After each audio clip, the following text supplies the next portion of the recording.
Je suis avec mon ami et mon frère Stéphane. On commence le Camino Frances. Il y a du monde, il y a déjà beaucoup de pèlerins. Et je vois ça là.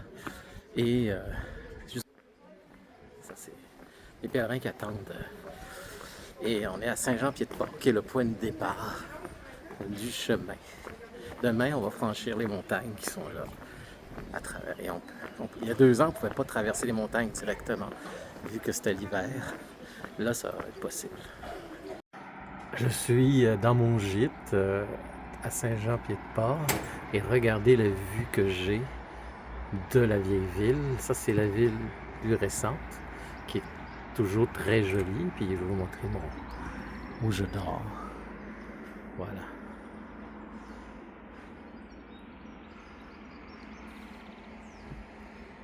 Mon lit est ici. Alors, je vais bien dormir. Et demain matin, c'est la montée des montagnes. La montée des montagnes, c'est le cas de le dire. On franchit les Pyrénées. Moi puis Stéphane. Alors, à demain. Alors, bon matin.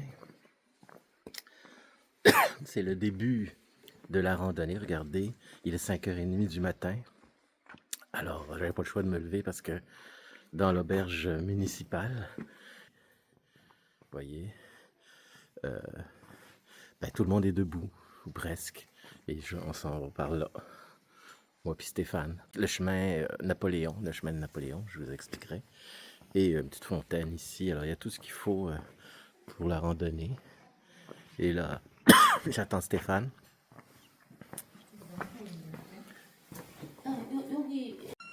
Vous voyez, c'est la cuisine ici. Ben là, tout le monde est parti. Mais il est 5h30, vous voyez, alors ça commence tôt, les gens. Moi, je ne suis pas parti parce que si c'est partir dans le noir, ben, tu vois rien. Alors, tu viens pour marcher dans la nature, mais tu veux la voir, la nature. Fait que ce qui est le fun, c'est de partir au lever du soleil. Pendant que tu marches, tu vois le soleil qui se lève. Alors, c'est ce que je vais faire avec Stéphane. Stéphane se prépare.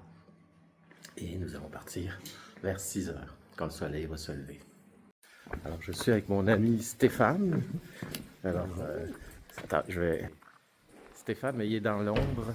Regarde-toi comme ça. Alors, Stéphane est mon compagnon de route. Bonjour. Il a déjà fait le chemin français. Il va passer cette fois-ci par le chemin de Napoléon, qu'il n'a jamais fait parce qu'on avait fait le chemin de Valcarlos. Ça fait que ça, c'est son baptême du chemin de Napoléon. Et donc, excusez-moi, je suis dans l'ombre parce qu'il fait nuit encore. Le chemin de Napoléon, ben on l'appelle comme ça parce que il traverse la montagne, parce que Napoléon a envahi l'Espagne par ce chemin-là quand l'Espagne a été française très peu de temps, mais juste assez pour l'envahir. Ici, vous voyez mieux parce qu'il y a un peu plus de lumière. Toujours sur la rue principale de Saint-Jean-Pied-de-Port. Et on va arriver à la porte d'Espagne, qui est le début du chemin de Napoléon. Alors c'est sûr que c'est dans le noir, mais c'est ça la porte d'Espagne. Je m'excuse parce que on est au lever du jour, mais je suis en train de franchir, l'air de rien, avec les oiseaux qui crient, quasiment, la porte d'Espagne. Ils sont contents pour nous. Et c'est officiellement ici que commence vraiment le chemin de Napoléon. Alors, prochaine étape, on va être dans la montagne. Alors ça, c'est la porte de Napoléon. On la voit de l'autre bord. Je suis de dos au chemin de Napoléon. Alors, c'est juste pour vous montrer le chemin, la porte un peu mieux. Et c'est par là qu'on va marcher. Alors, c'est le lever du jour. Toujours très beau quand on est dans les Pyrénées d'admirer le lever du soleil, en espérant que ça soit pas trop nuageux et qu'on voit bien les paysages.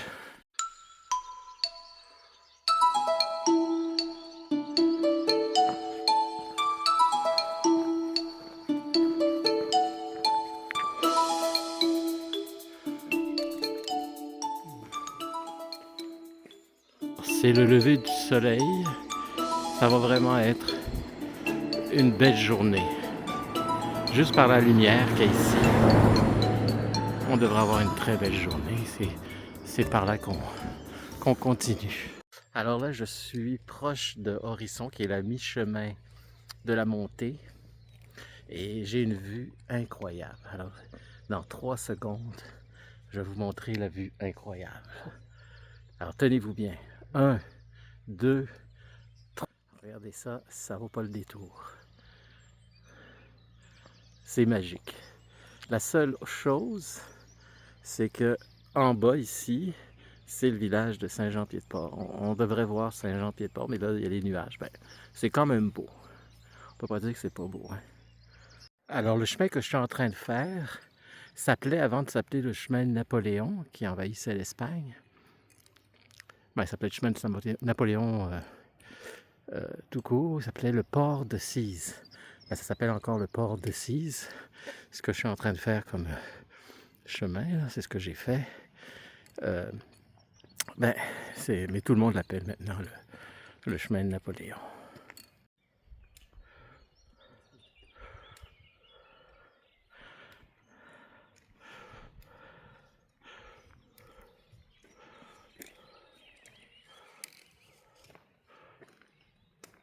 Alors, après Horisson, on embarque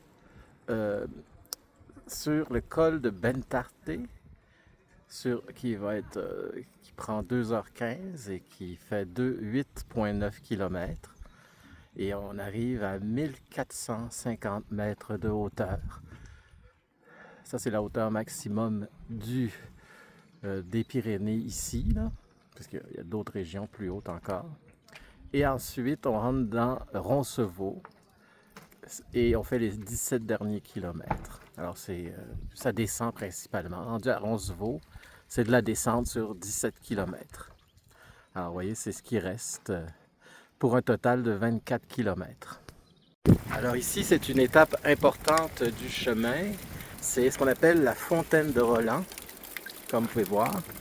Et c'est en 778. Pourquoi Roland? Parce qu'en 778, le neveu de Charlemagne serait mort ici, attaqué par les Basques, parce qu'ils avaient saccagé la ville de Pampelune. Alors, c'est une place. Alors, quand vous arrivez ici, ce qui est bien, c'est que vous avez de l'eau et vous avez surtout, vous êtes à l'abri du vent, du soleil. On va franchir beaucoup d'arbres et après, ça va descendre. Alors, le pire rendu ici, c'est vraiment le pire qui est fait et c'est tranquille, ça fait une petite promenade agréable.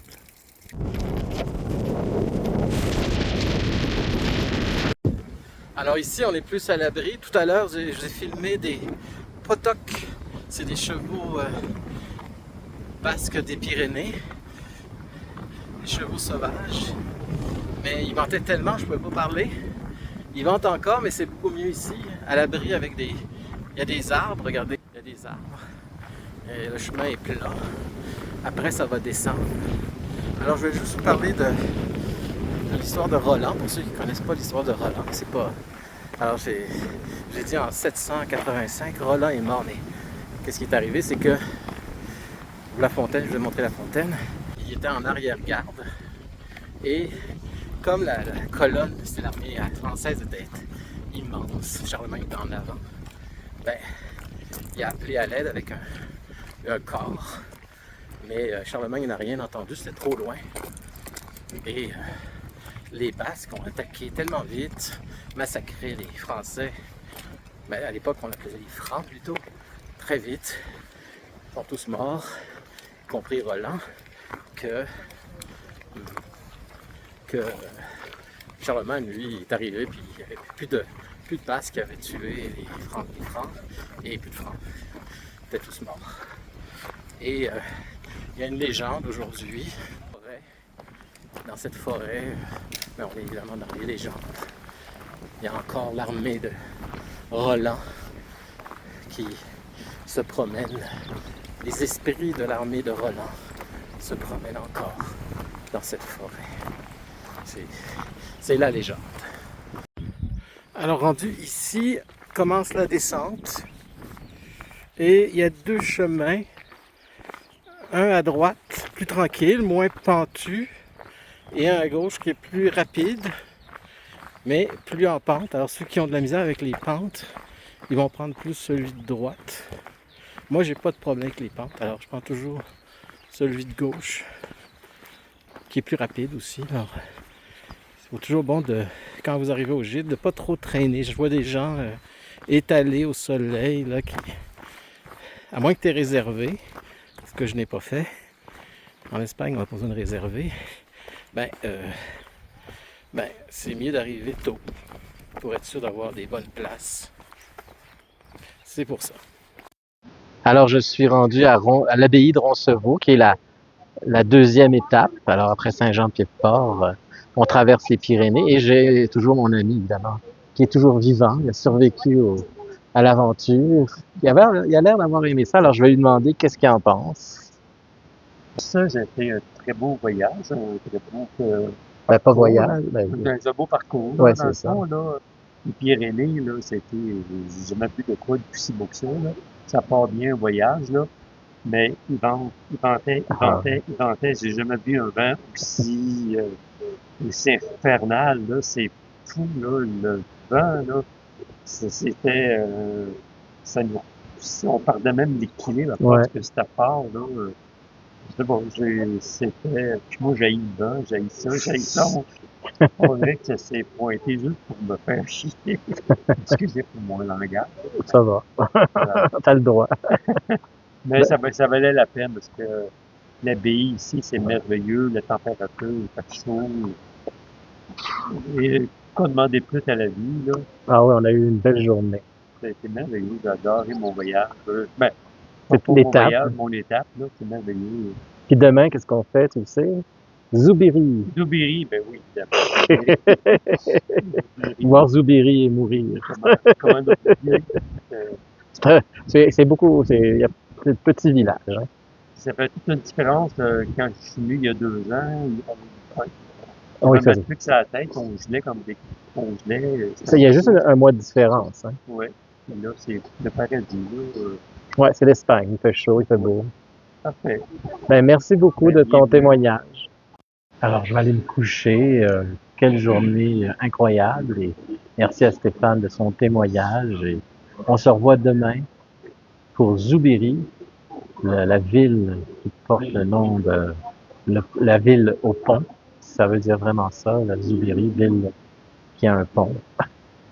Il y a même une légende à Zoubiri, juste pour terminer là-dessus, c'est tellement fou, là, une légende qui dit que si ton chien a la rage, tu le fais traverser 3 fois le pont de Zoubiri, puis il perd sa rage. Il n'y a plus de la rage. Donc, c'est un peu loufoque, là, mais c'est vraiment une légende de Zoubiri. Alors, ça vous donne une idée où est-ce qu'on s'en va. Pas chez les fous, mais chez les originaux. Alors, bye bye et à la prochaine.